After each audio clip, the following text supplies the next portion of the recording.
What's cracking, ladies and gentlemen? 49 coming at you with another community shoutcast for the Reddit Dota 2 League Season 4, just loading into a best of 2, so this is game number 1 of Shining Friendship Battalion, up against Team Amplified. Team Amplified's a team I casted a few weeks ago, and so they're going to be up against Team Shining Friendship Battalion. I believe both teams are currently undefeated, so this should be an excellent best of 2 series.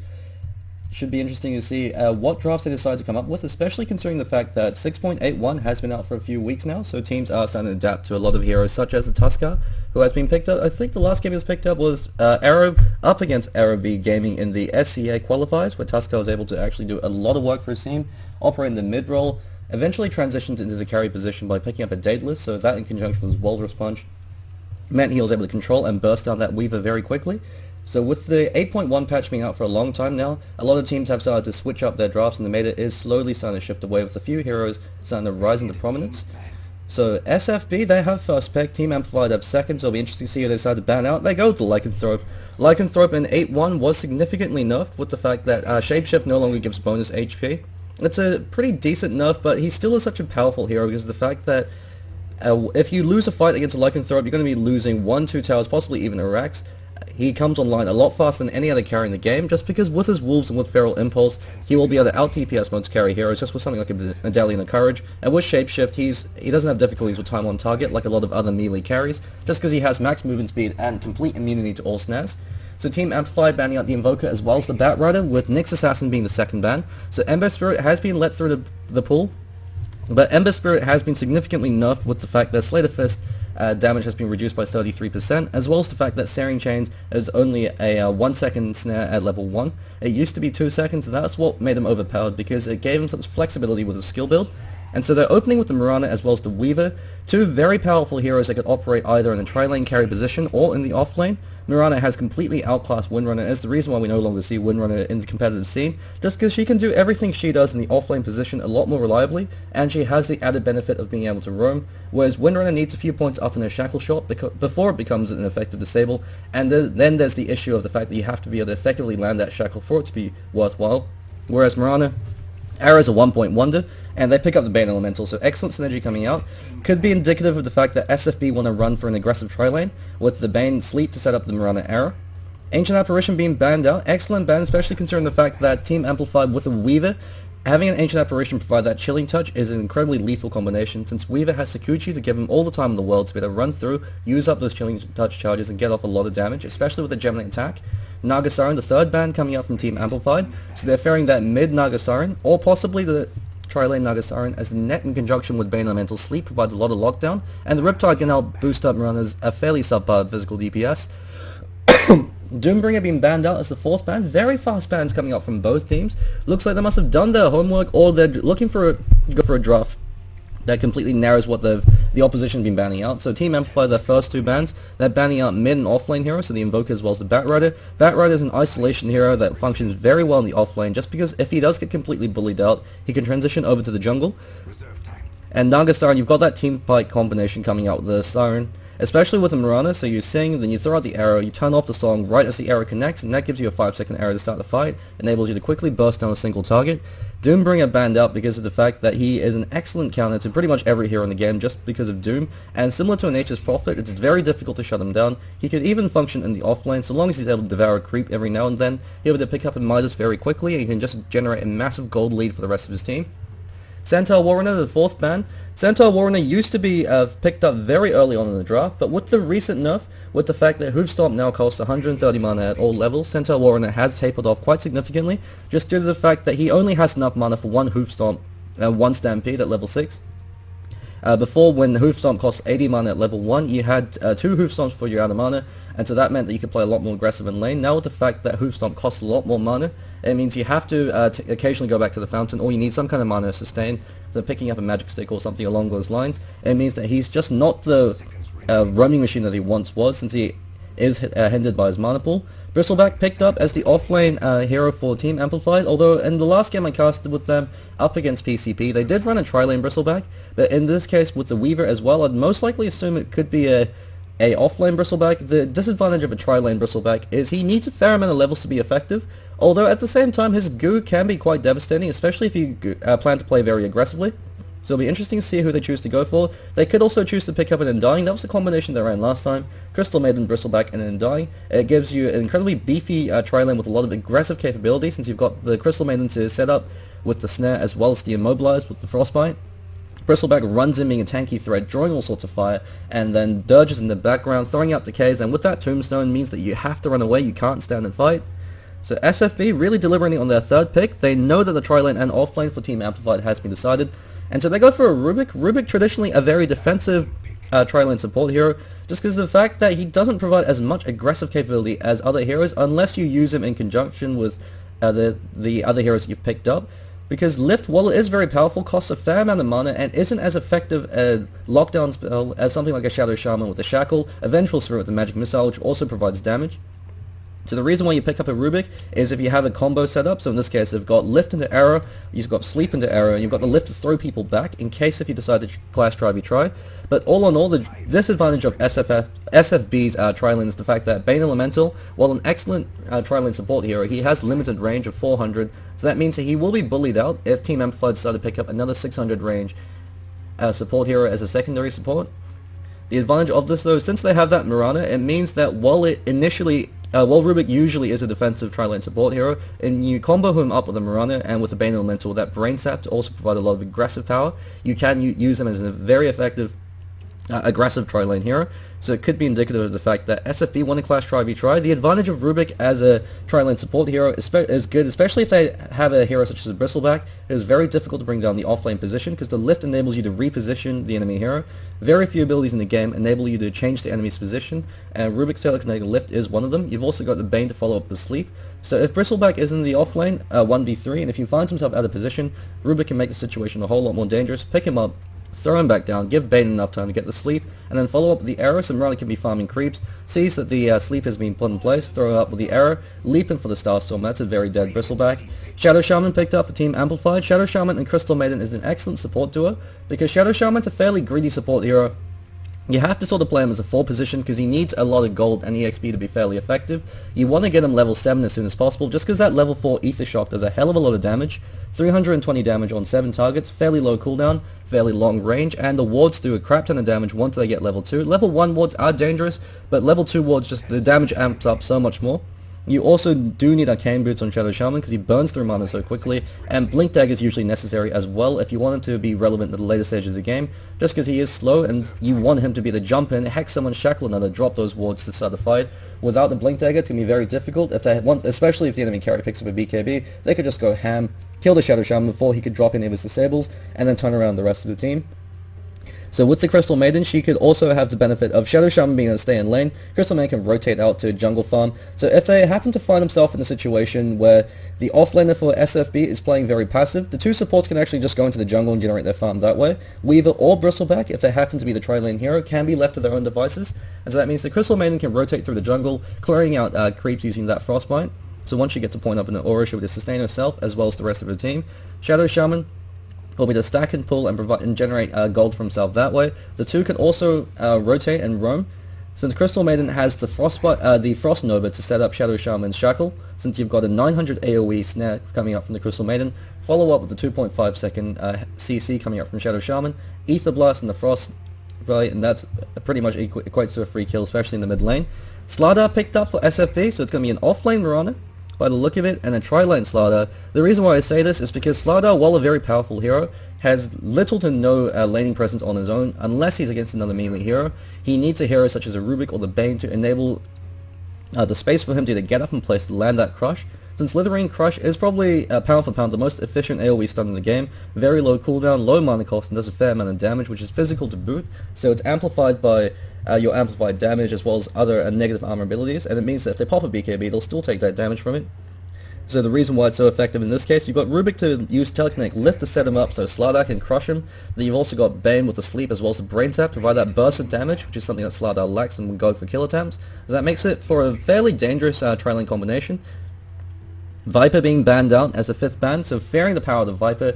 A very good ban in this case, especially considering the fact that Slardar, his biggest weakness is while he does have Sprint, Viper Strike will completely negate Slardar in all of these fights, especially once he gets an Aghanim Scepter. It goes through BKB, it's an 80% snare at level 3, it means that Slardar is completely crippled, and if he's also activated Sprint, he's taking extra damage on top of that. Slardar is a carry hero that needs to get very far ahead as early as possible and maintain that lead. You want to get a very fast Blink Dagger on Slardar, rotate around the map, get a lot of kills, take towers, and then use that gold lead to snowball your advantage.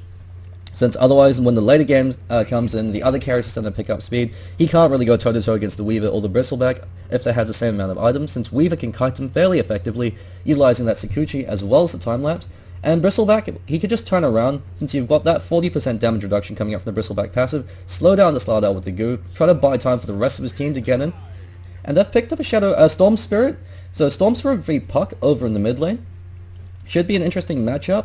I believe it's actually 50-50. Usually you'd have to give the advantage to the Puck because he's got the longer range and the higher base damage. But Storm Spirit, he's got very high armor, and with the Overload, can actually trade harass fairly effectively. Puck does have that phase shift to keep in mind, so he'll be able to play a lot more defensively. But if the Storm Spirit plays aggressively from the get-go is able to trade effectively with the Puck, if he could fake out a few of those phase shifts, Storm Spirit actually does a lot better in the lane than he should. And so I've got the off-lane Mirana. If he goes 1v1, Bristleback actually has a significant advantage just because the Bristleback, he right-clicks a lot harder than Mirana and also has the benefit of the Quill Spray. But at the same time, we could be seeing a tri-lane Bristleback once again.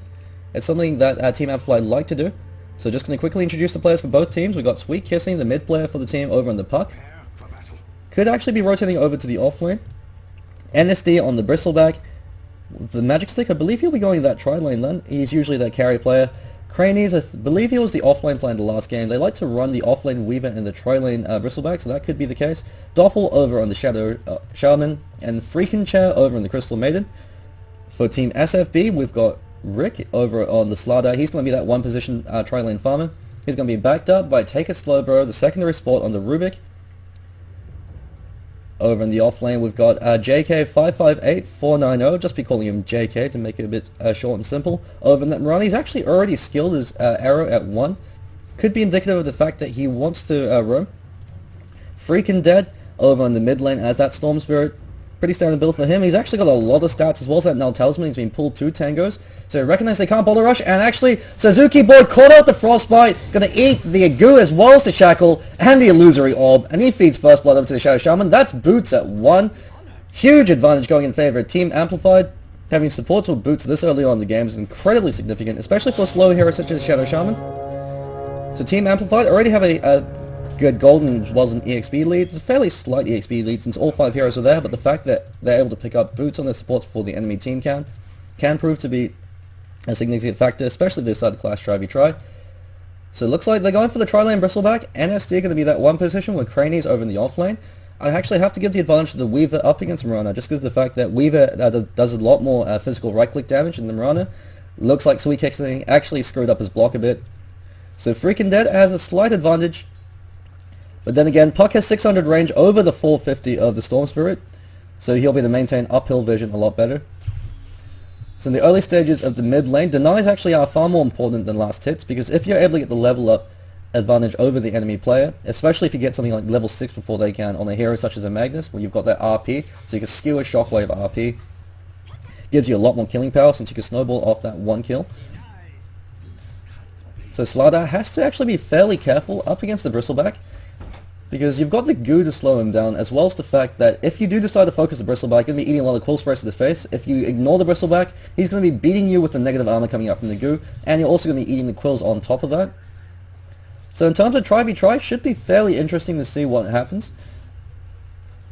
We see that the Rubick actually is deciding to be stacking and pulling, so he's going to try to generate that gold lead as well as the EXP for the rest of his team. It means that Team Amplify can play a lot more aggressive right now. Bane eats a goo to the face. Frostbite, and that's going to be another kill. There's nothing Slardar can do. He's got that 1 second crush, but with 2 goose charges, actually that sleep on Bristleback keeps himself alive. Good recognition coming up from Slardar, getting a 3-man stomp. I actually thought Suzuki Boy would be taking another fall there, but that sleep, bit surprised that the Crystal Maiden or the Shadow Shaman didn't eat that sleep for the Bristleback, so that would have let him get 1 more goo in, and with 3-4 charges of that goo, could have been a kill just because it chips away your armor as well as providing that movement speed snare. But Suzuki Boy, good recognition coming up from him. Over in the mid lane, Sweet Kissing doing fairly well up against freaking dead. Level 3 now, 2 points up in the Overload. You can start seeing that Overload harassment coming out. Illusory Orb flies through, misses the Storm Spirit.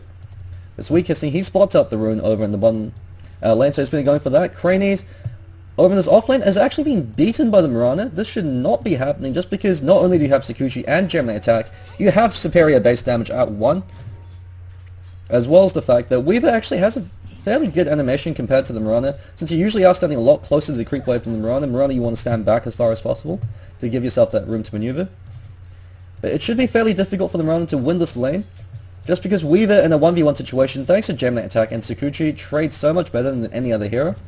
You Sakuchi through them, throw out a few right clicks, Gemini attack gives you a few extra pot shots, forces the enemy to back off so they can't fight you. The advantage of Mirana, although I'll have to say, is the fact that she can either leap away or she can turn around and arrow him in the face. So if Weaver does get cocky, doesn't respect the power of that arrow, Mirana can actually go for a kill attempt. But you'll have to wait till about probably level 5 since you need a level 3 Starstorm. If you get a double Starstorm as well as an arrow landing on Cranies, could be going for a kill attempt. We'd actually like to see a Magic Stick picked up on Mirana ASAP, especially when you get to heroes such as a Weaver who's going to be spamming Sakuchi that tries to kill CS as well as control the lane. Having that extra burst arrow actually completely whiffs. Maybe it was just keeping him on his toes. Cranies doing what he can to control his lane, but so far fairly even. One more deny over on that Weaver, but Weaver should be winning a lot harder than he is. Over in the mid lane we see Sweet Kissing. He's actually been starting to get beaten now by freaking dead. Now the lane's pushing closer towards the tower with 3 points up in that Overload, so he's going for a bit of an unconventional Storm Spirit build. Usually you go for 3 points up in that Vortex, and in the bottom lane, Bane Elemental takes a fall once again. NSD looks like he's the one copying that sleep, going to be healing up with that self. It's the early boots advantage over on a hero, especially like a Shadow Shaman, since if you can run up to them and catch him out with the shackle, unless it forces Slardar to run up close and put himself in danger. But as I was talking with the Storm Spirit, usually when you get 3 points up in the Vortex, since 3 points is the amount of points you need in order for the Static Remnant to also pop, without the 2-second pull, it won't pop the Remnant. Actually, arrow catches on Cranies, he could be taking a fall, and so you get 3 points up in the Vortex, then you max out the Overload. That's the most mana efficient form of DPS. Although, I guess at the same time, maxing out the Overload, if you zipped completely on top of them, you don't need the entire 2-second duration of the Vortex to pop that Remnant. And you actually can, it gives you a lot more lane control if you have early points up in the Overload. So you'll probably be choosing to get those 2 points up in the zip later on. Bane Elemental actually gets a kill on the Shadow Shaman. Freaking Chat copying a fair amount of damage. NSD caught up with the sleep. This is the power of the Bane Elemental in the tri-lane situation. Take a slow bro, waiting for the cooldowns for his lift. NSD's doing what he can. He doesn't have the Bristleback passive, and with that Brain Sap and one more right click, takes him out. Rick turned into a chicken. Doppel's come back into the fray. And all in all, Amplified throwing away a bit of their advantage there. Or perhaps underestimating that power of that Bane Elemental. When you're facing a Bane in a tri-v-tri situation, you want to have a hero that can potentially eat the sleep. So the Crystal Maiden, once she throws out a spell, she can eat the sleep to free up whatever other heroes called out in the sleep, since otherwise gives the Slardar enough time to be the setup for that crush. Slardar actually choosing not to go for that early 1 point over in the bash, choosing to go for 2 points up in sprint. Bit surprising considering with the PID for Slardar's bash, having 1 point in the F4 usually is a fairly effective build, but at the same time the movement speed from the sprint can prove to be a significant factor. So Craney is almost taking a fall, but with that Ring of Health, it's going to be difficult for them around to bully him out of the lane. So JK, he's going to be wanting to start rotating and going for ganks later on. He's got that Moonlight Shadow, so he can provide that support to his tri lane. Suzuki Boy 43, called out, looks like he's going to be guarding that rune for his mid. Spots out the double damage rune. Puck would love that double damage rune, since Puck has incredibly high base damage. Bane picks it up, so now you've got a double damage Bane. And freaking dead, he's going to sit mid. Storm Spirit's one of those heroes where while you can go for ganks, you usually want to sit in mid until you get your core items. You go for pickoffs when you can. Otherwise, you camp mid, try to finish your Orchid or your BKB, depending on what build you're going for, and then you want to engage. Since he functions as a semi-carry hero, Puck falls along the similar line, although Puck also has that ganking presence, since with the Illusory Orb, you could zip yourself in with the Ethereal Jaunt, throw out that Dream Coil, and then go for ganks. So it's the advantage of Puck as a mid-lane hero. If you do happen to lose your lane, you've got a lot more recovery potential with the ganks coming out once you get that Dream Coil. Looks like he's maxed out the Illusory Orb. Pretty standard build. Against some heroes, you actually choose to max out the Waning Rift, so that 3-second silence can prove to be quite critical. So Zeus is one of those heroes where maxing out that Waning Rift actually can prove to be a lot more effective than the Illusory Orb, since all the Illusory Orb does when you max it out is increase the damage. So Waning Rift, while it doesn't do as much damage to the Illusory Orb, it's a 50 damage point difference, and in exchange for that you get an AoE 3-second silence, can prove to be incredibly critical if you're deciding to fight early, or if you get a hero like a Zeus, it can just blow you up if you're not able to burst him down or lock him down fast enough. Mirana, a lot of gold up on her, looks like could be going for a Midas, whereas Cranies, he's going for the safer Lincoln Sphere build. Pretty standard build up over on the Weaver. The reason why the Lincoln Sphere is so effective is the fact that Weaver doesn't really need any damage items in the early stage of the game.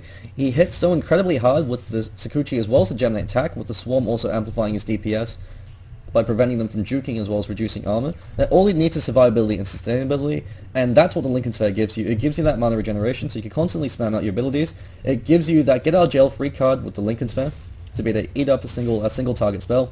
And with that time lapse, it's very difficult to kill a Weaver. And so once he finishes that Lincoln Sphere, then you probably want to pick up something like a Desolator, since it's the most cost-efficient DPS item for the Weaver, because you don't necessarily have to build attack speed just because you have Gemini attack. And SD, amplified damage up on him, but he's been very brave with those Quill Spray stacks, since he knows that with the Crystal Maiden providing that aura, he can spam it out as much as he can. Crystal Maiden choosing to max out the Frostbite. So fairly standard build coming up from her. You could either choose to max out the Frostbite or the Frost Nova. Myself, I prefer the Frost Nova just because it's an AoE ability, and so it provides you a lot more damage on multiple targets. But maxing out Frostbite also is fairly effective, especially if you're against heroes such as the Mirana who have to leap, or the Anti-Mage or the Queen of Pain that have a repositioning ability they could use to escape. Maxing out that Frostbite also gives you a lot more jungling presence. Freaking chat called out Shadow Shaman, actually going to eat that disable. Both of them are now called out in Slithering Crush, and SD, and the StormStaffel zips in. Doppel takes a fall. Illusory Orb comes in as well. Decides to engage with that Waning Rift as well as the Dream Call. Take it slow, bro. Caught up in that Frostbite. Moonlight Shadow providing the covering fire. Freaking dead. Going ham on the Crystal Maiden. And Crystal Maiden's going to be a sacrificial lamb. And Sweet Kissing says, buddy, there ain't nothing I can do. Never mind, he's body blocking. He's invisible. But Crystal Maiden takes a fall with one more right click. Triple kill on the Storm Spirit. And that's an Oblivion Staff up on him. So he's going that Orchid of Malevolence. Very powerful snowball item up on him. So he doesn't need to go for a BKB early on. And Parky came in to try to help out the rest of his team, but unfortunately was a bit too slow, wasn't able to do what he could. Since with only 1 point up in the Waning Rift, no, 2 points up in it, just doesn't provide enough CC, and that Moonlight Shadow, the lack of sentry wards over in that bottom lane meant that the Rubick was able to just walk away, with Mirana providing that covering fire. This is one of the reasons why heroes such as Mirana and the Centaur Warren are so powerful as offlaners, is with that global ult, they all have to do is press R when a gank happens, and they've provided enough assistance to be able to turn the tide. They don't even have to be physically present. Although it always is nice if they are, since you could throw out that arrow. So Mirana going for a very standard Mirana build, 2 points up in leap. The reason for the extra point in leap is it provides 8% movement speed and 16 attack speed. So it's actually about a drum's worth of movement speed and attack speed. Fairly effective, since the arrow, the only thing that goes up for is about an extra 90 damage. But considering the fact that arrow can provide up to 190 damage, Cranies wisely zips out, spotting out Suzuki Boy. Suzuki Boy wanted to set up sleeps for the arrow, but unfortunately revealed himself a bit too soon. Actually had dust, he could have popped the dust and gone for that.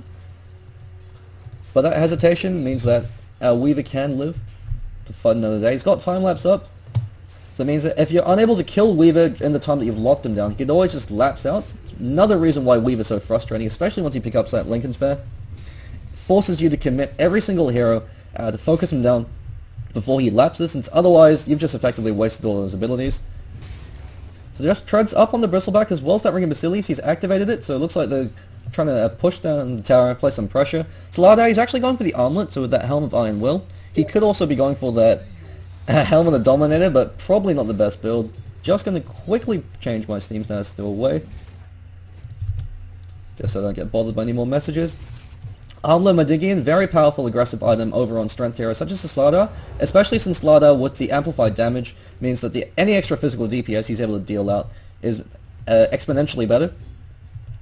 Personally, I would have preferred the Blink Dagger because it gives you a lot more aggressive killing power for the Slardar, but since he's choosing to max out that sprint, the Armlet Madigian is also a very good pickup. The only drawback to that is when you're facing heroes such as the Shadow Shaman that can drop the Mass Serpent Wards and the Bristleback with the continuous Quill Spray procs and the Weaver, Team Amplified, they win long drawn out engagements, whereas Slardar wants to get and kill them as quickly as possible. and the armor degeneration on top of all the extra damage you're going to be taking from the wards, the Quills Ray procs, and the Sakuchi and bugs could actually prove to be his downfall. Cranies, he's got to be very careful. Suzuki Boy comes and he's got the dust, so he can play a lot more aggressively.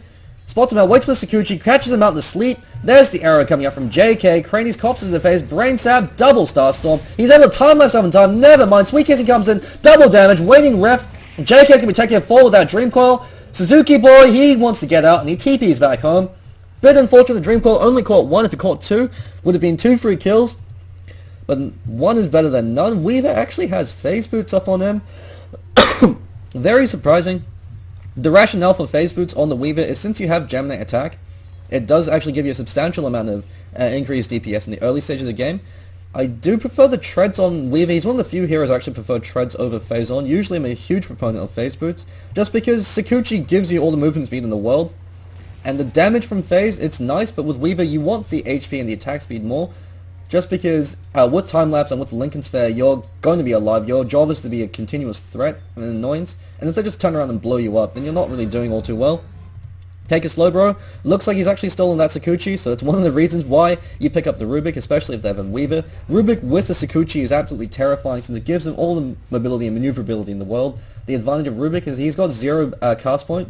So when he steals a spell, especially something like a Earthshaker Fissure, or Purification from Omni Knight, he's actually better than that hero since he's got a much faster animation. In fact, when he was first ported over, there was a bug with the Sniper ult where Assassinate casted almost instantly. Since, I believe the way Assassinate worked was based off Sniper's cast point, and so they had to switch that up. And so they added in a special parameter for Assassinate with the Rubick, so he actually has a delayed cast. Since having an instant Assassinate is a wee bit overpowered. Despite the Storm Spirit getting a few kills in the bottom lane, in terms of CS, Puck actually has been doing fairly well to stay on top. He's 200 away from his Blink, so once he picks up his Blink Dagger, he can start to go for a lot more kills, but Suzuki Boy, Fiend's Grip is up on him, hiding in the trees. Like the Viet Cong that he is, he's going to wait for Puck to reveal himself, or for Storm Spirit to get himself in position.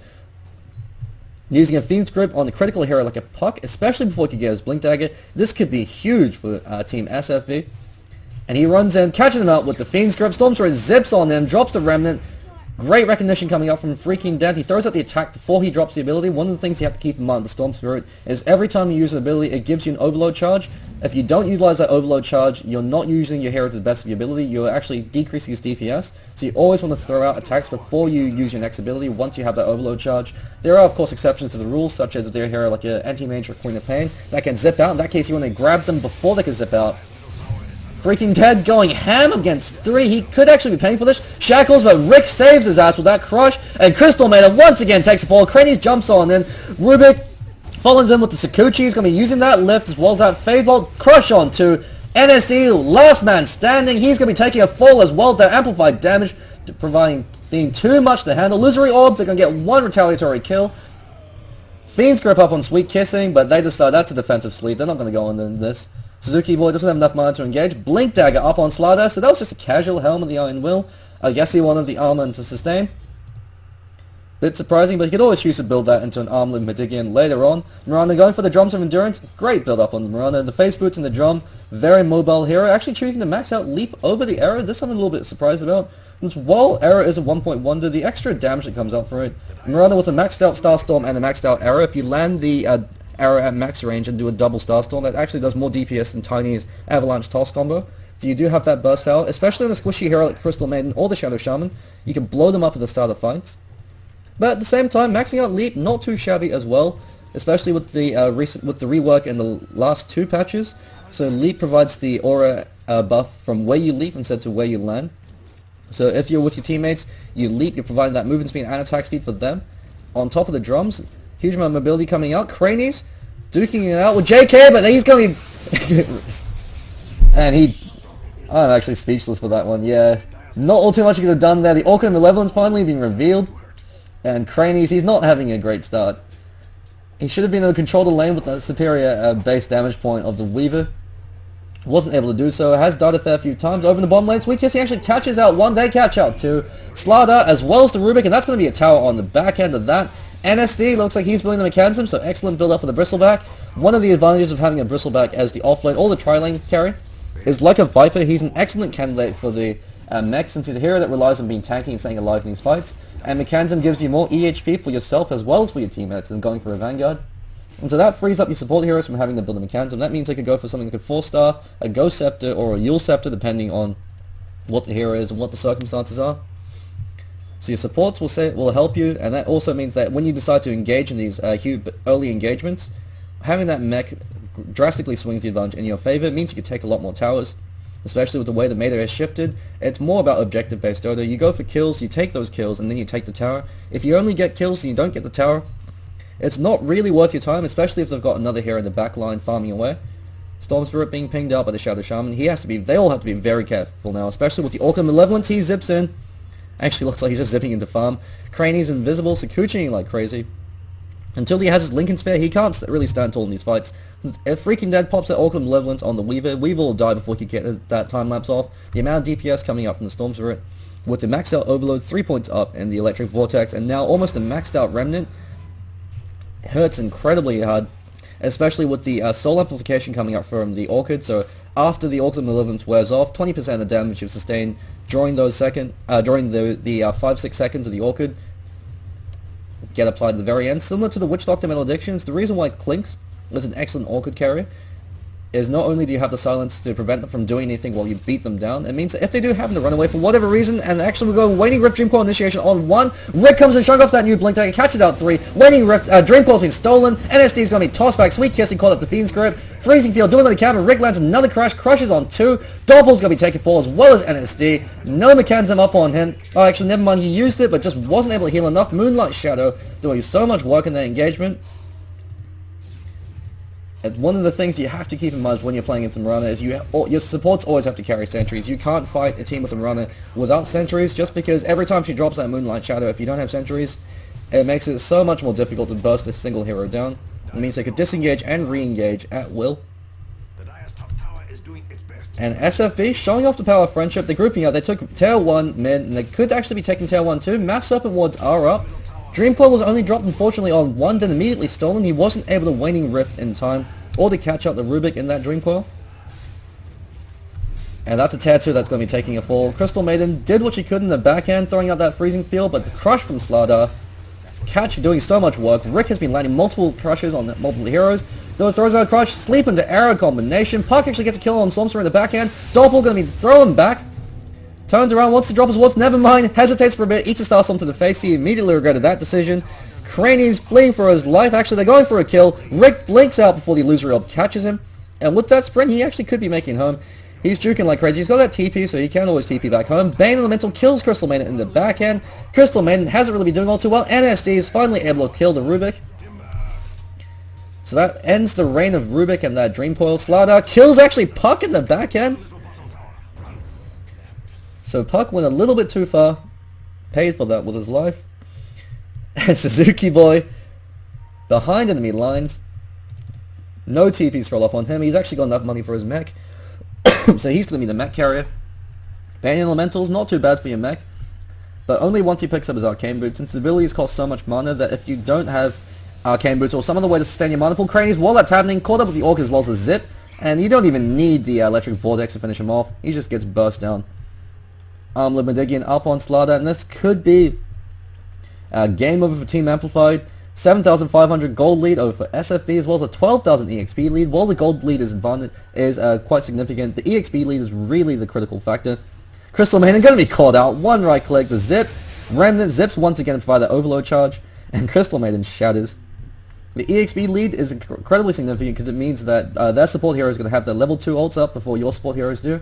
So we've got a level 11 Bane and a level 9 Rubick. Compare that to a level 7 Shadow Shaman. So he's only got level 1 Mass Serpent Wards, which are nice, but they're just not providing enough damage at this point. So it means that the enemy team can actually farm them up, especially if they want to fight. And Crystal Main's level 8. Crystal Main's incredibly powerful for the first 20 minutes of the game, but if you're not able to utilize that for those first 20 minutes, she tapers off incredibly quickly.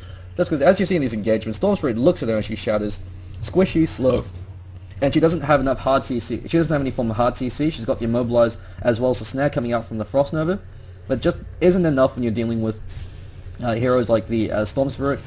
who can completely disregard everything you do with the zip. As well as the Slardar, he jumps in, catches out NSC, he's actually turned into a chicken, this could be a huge turnaround. Dream Coil only catches out one once again, I believe it was stolen. Fiend's grip on him, sweet kissing, he's going to be taking a fall. His engagements have been fairly subpar. JK, sorry, not JFK, JFK was assassinated. Suzuki Boy catches out NSB with a sleep, zips in, catching out Doppel, great engagement coming up from the Storm Spirit, recognizing that Doppel can turn around with the Sheath, or with the Shackle, but instead he's going to be isolated and focused down, while the rest of his teammates pick off NSD. Great target recognition coming out from SFB. In a lot of pub games, everyone would focus on NSD and would leave Doppel to live, but Storm Spirit, recognizing the fact that that you could get 2 kills instead of just 1, he zips in, actually misses, he doesn't have enough mana to re-engage now, and so Cranius is able to zip out while he takes that tail 1 tower top.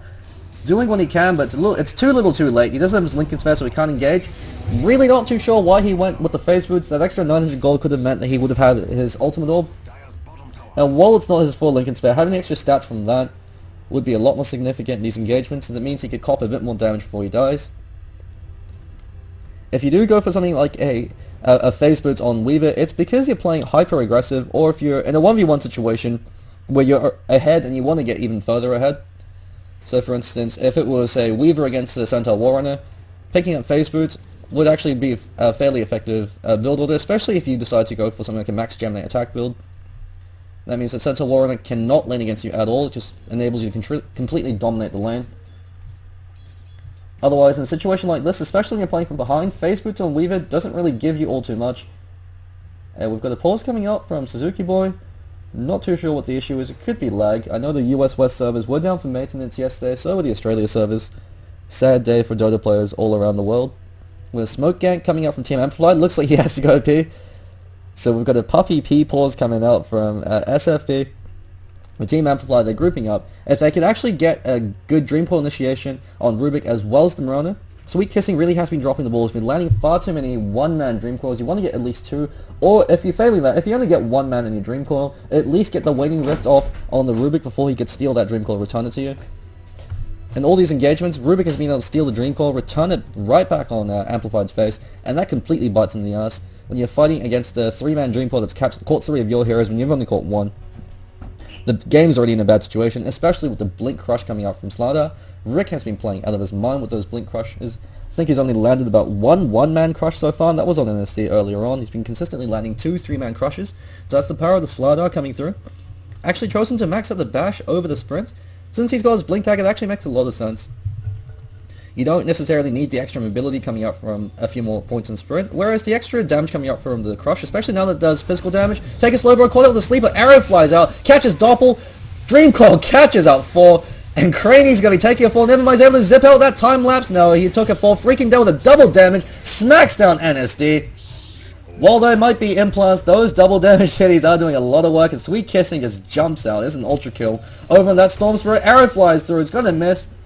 He's got that phase shift as well as a blink target, so he should be safe. But that could be a tier 3 taking a fall with only 1 up. Mass Serpent Wards have not been dropped aggressively at all this entire game. They've only been used to take towers over in the bottom lane. So he hasn't been able to drop them in his fights. Means that Shadow Shaman is a fairly wasted pick in that case. You might as well pick Line if you're not able to get those Mass Serpent Wards off. Since Line actually does everything that this Shadow Shaman does a lot better. He doesn't do as much damage, but provides a lot more lockdown against a hero like a Storm Spirit. Can be pretty critical. Crystal Man actually eats an arrow to the face. Suzuki Boy runs up. Doppel's called up with the Brain Sap as well as the Orchid of Malevolence, and forces him to back off before he could drop his Mass Serpent Wards. Storm Spirit zips on out. Swamp Funny by Division. And SFB, they should back out. They've gotten enough. They know they're ahead. There's no need to throw away their advantage in terms of net worth. Storm Spirit, he's got the net worth of Bristleback and the Puck combined. So he's incredibly fun. Blink up on Puck as well as 2 500 gold. Probably ideally wants to build towards a Sheepstick. Yeah, he's picked up that ultimate orb. But with the way this game is going, I don't think he'll have enough time to be able to finish it. Shadow Shaman, he just wants to be able to pick up something like a Blink Dagger so he could hang in the back lines and then engage once the Storm Spirit's zipped in. Crystal Maiden actually could be taking a fall right now. Suzuki could go for a solo kill, but Mirana's already rotating in.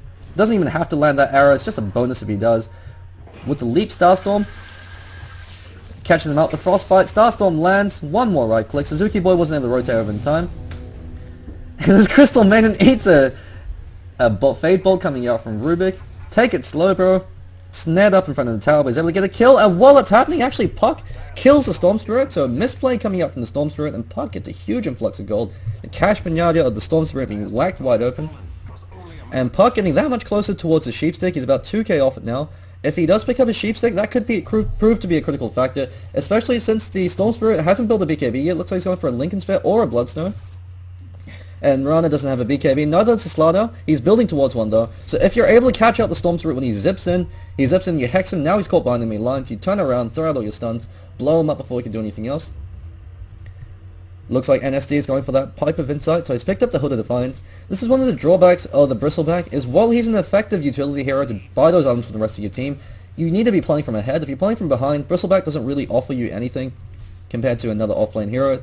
Since Centaur Warrior with a Blink Dagger and Tranquil Boots, he at least provides you that initiation, or that counter initiation, and with that stamp he can do a lot more work. Would have actually preferred, Sweet Kissing runs with a Waning Rift as well as a 3-man Dream Coil. Great plays coming out from him. Mass Open Ward's finally dropped. Uses that phase shift to keep himself alive. Rick in a bad place, just zipping on out with the Moonlight Shadow providing that covering fire. Sentry Ward dropped a bit too late. They're able to take the Aegis to the Immortal. Puck picks up the Aegis, and Suzuki Board just blinks out, running through the Ancients. Great turnaround play coming out from Amplify, saying that they're down, but they're not quite out. Their racks are still up, and while the racks are still up, it's not quite GG just yet.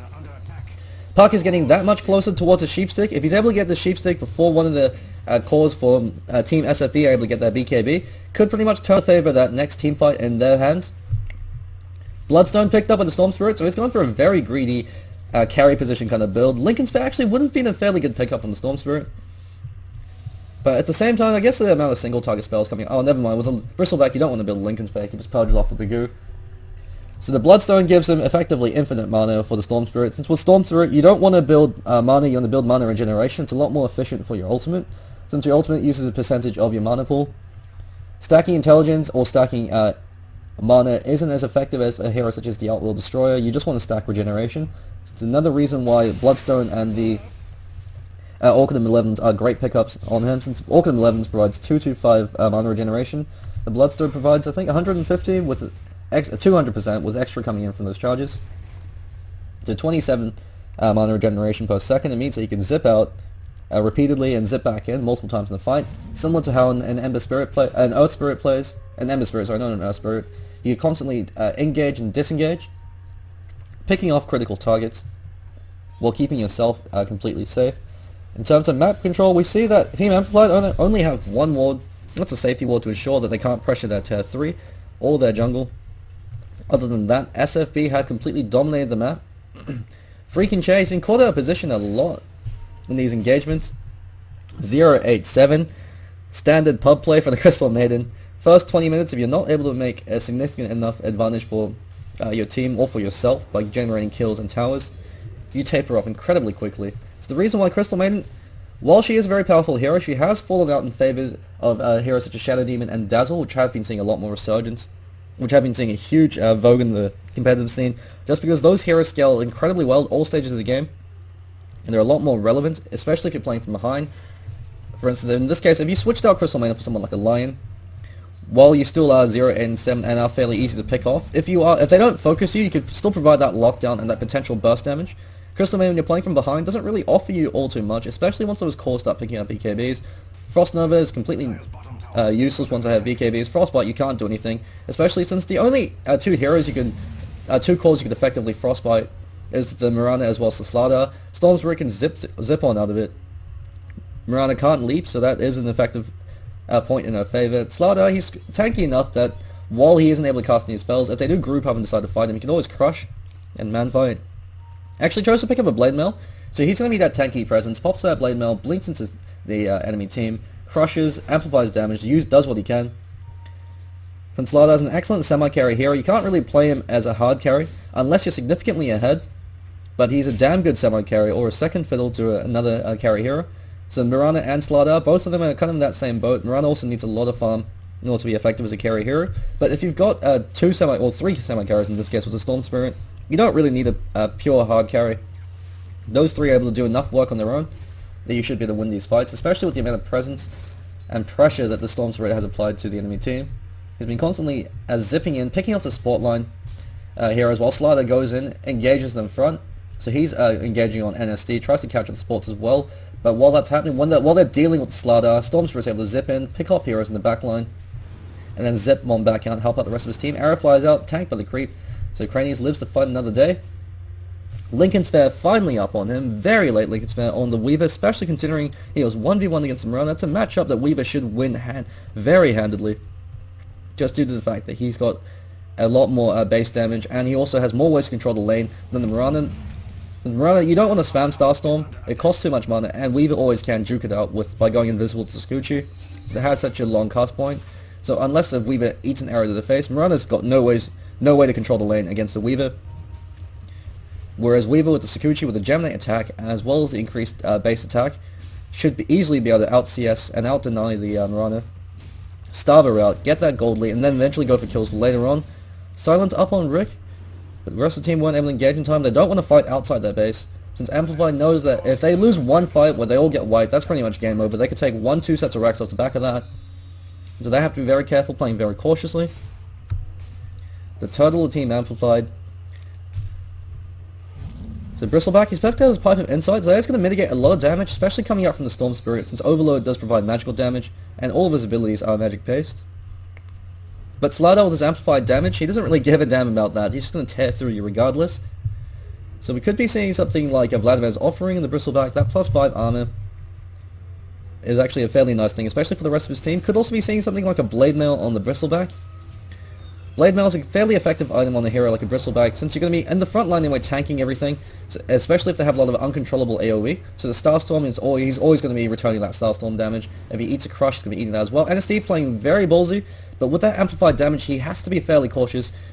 He's actually got 0 armor right now with the amplified damage, chipping away at all the armor that he has. So he's not as tanky as he'd like to be. And we see SFB, they're actually pinging out the courier, so they know the courier is going through. The Aegis will be reclaimed very shortly. Ricky wants to take it out. He actually blinks, misses. Suzuki Boy also wanted. He blinks and misses well. Jam and True Side up on him, so they can use that to starve out Team Amplified. Great recognition coming up from Suzuki Boy, since they know that they're ahead. The only way they can lose this game is if they happen to throw that lead. So while you're ahead, you get more ahead. You continue to build up your golden EXP lead. Mirana has a Molnir up on her. Excellent DPS item on the Mirana. Molnir actually provides more DPS than most physical DPS items if the enemy team has high armor. If they have low armor, then something like a Daedalus will provide more damage. But the advantage of the Molnir over something like a Daedalus is you've got the fact that it's AoE damage, so it doesn't necessarily matter who you focus fire. Whether you're right-clicking on Cranies, NSD, or the Crystal Maiden, the lightning procs will bounce out throughout the rest of the team, so drastically increases your teamfight presence, as well as the fact that that Static Storm buff, if you apply it on the hero like a Slardar, is going to be in the front line, and who's most likely going to be the one drawing all their fire. Static Storm provides a huge amount of damage against the enemy team, since they have a chance to proc a 200 damage bolt to their face every time they right-click him. BKB up on Storm Spirit, so Crystal Maiden is beyond food at this point. She's just been reduced to chicken feed. Absolutely nothing you can do against that Storm Spirit. Shadow Shaman as well, he's now on that same boat. There's nothing any of the members in Team Amplify can do against the Storm Spirit. They've got no way to control him, no BKB passing stuns, so unless the Puck is able to initiate on him and hex him before he gets that BKB off. But even in that scenario, if you do catch out the Storm Spirit and hex him, in the 3.5 second window, they don't have enough damage to kill the Storm Spirit. So all he has to do is wait it out, zip out, pop his BKB, then re-engage, or disengage with the rest of his team following up. Storm Spirit is farmed as all hell, leading the net worth scoreboards with enough farm as almost the 2 cores on Team Amplify combined. Mirana as well as the Slardar are also doing fairly well. I did just mention early on during the drafting stage that Slardar is a hero that has to be ahead in order to be effective. And in this case, not only is he ahead, you've also got 2 other cores that are doing their job. So even if he gets reduced to a glorified stun bot and negative armor bot, he's very happy with that role, because he's tanky enough to draw enough fire that if you kill the Slardar, you're going to lose a fight, because the other 2 cores are going to run roughshod over the rest of your team. And if you don't kill the Slardar, with the armament digging as well as the crush and the amplified damage, you'll be dealing enough damage to at least kill 1 or 2 of your heroes in the backline. Crystal Maiden picks up the drums of endurance, so just doing what you can to keep yourself alive, get a little bit tankier. Shadow Shaman, Ogre Club up on him. Probably wants to build towards either a BKB or an Aghanim Scepter, but he really needs that level 2 ult. But at this point, with the amount of HP and armor on the cores of SFB, level 2 Mass Serpent Wards isn't really all too effective either, unless he's able to get some great ward traps going on. But at any rate, You do what you can when you're playing from behind. Smoke gang coming up from Amplified. Since they spotted out Storm Spirit on his own, they could be choosing to engage on that Storm Spirit. He's actually going to be running through. Almost going to break that smoke. Sweet Kissing has to hex him perfectly. Never mind, they're actually caught out. Suzuki Boy turned into a pig, backing away. Rick with a Stag Storm buff up on him. Doppel's going to be taking a fall. Crannies, Lincoln Sphere pop. Caught up in the Fiend's Grip. Good recognition from Suzuki Boy. Waiting until he popped that Lincoln Sphere. NSD fleeing for his life. Crush actually misses, but freaking dead. Comes in from the back line. Rick is going to be in land. Another Crush. GG well played is being called. And Team SFB, they take game 1 up against Team Amplified. We're just going to take a quick break and we're right into game number 2. So stay tuned for more Dota.